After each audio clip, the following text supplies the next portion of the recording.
All right, now let's define a decorator for enhancing a property.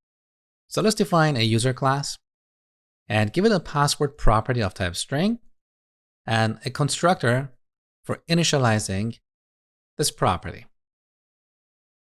Now, in this case, we cannot use the public modifier here and avoid typing this property because we're going to apply our new decorator on this property itself.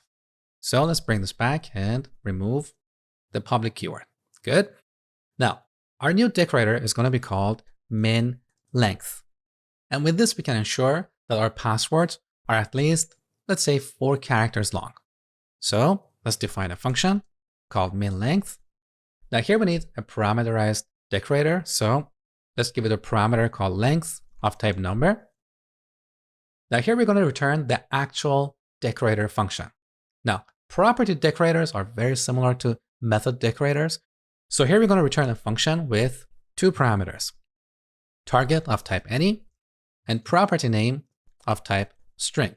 So very similar to method decorators, but here we don't have a property descriptor, okay? Instead, we're going to define a property descriptor for the target property. So we declare a variable of type property descriptor. Now, it's actually better to use the const keyword here because we don't want to accidentally reassign this, okay? Now in this object, if we press Control and space, we can see all properties and methods of descriptor objects. So here we have a bunch of optional properties because all of them have a question mark at the end. Now out of these, in this lesson, we're going to work with get and set. So here we can define a setter for the target property. And in that setter, we can perform data validation.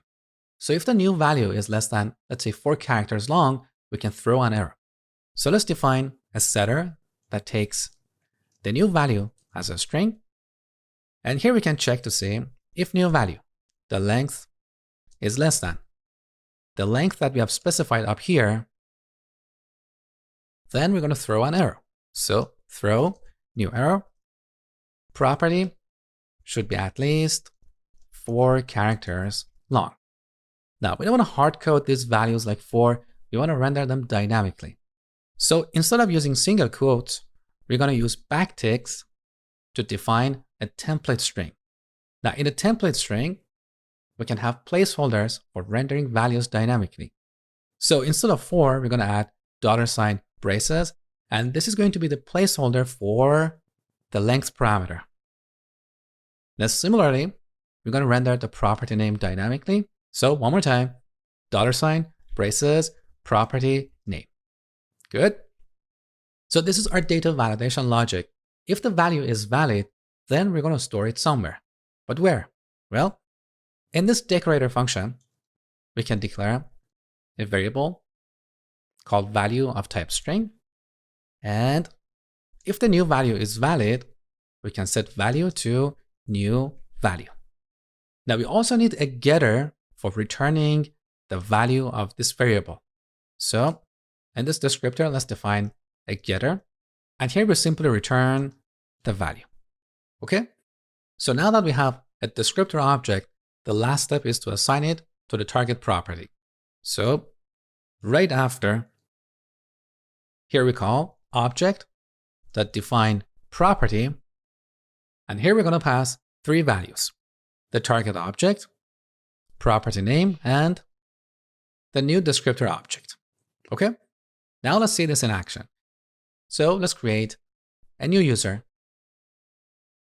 New user. Now if we pass a password that is at least 4 characters long, everything is going to work. So let's log user.password.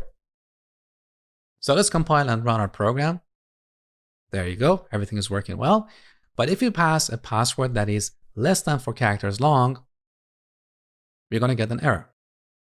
Now, similarly, if we pass a valid password initially, but then we reset it to something invalid, then once again, we're going to get an error. So every time we try to set the password, our decorator gets called and validates the new value. So with property decorators, we can enhance existing properties.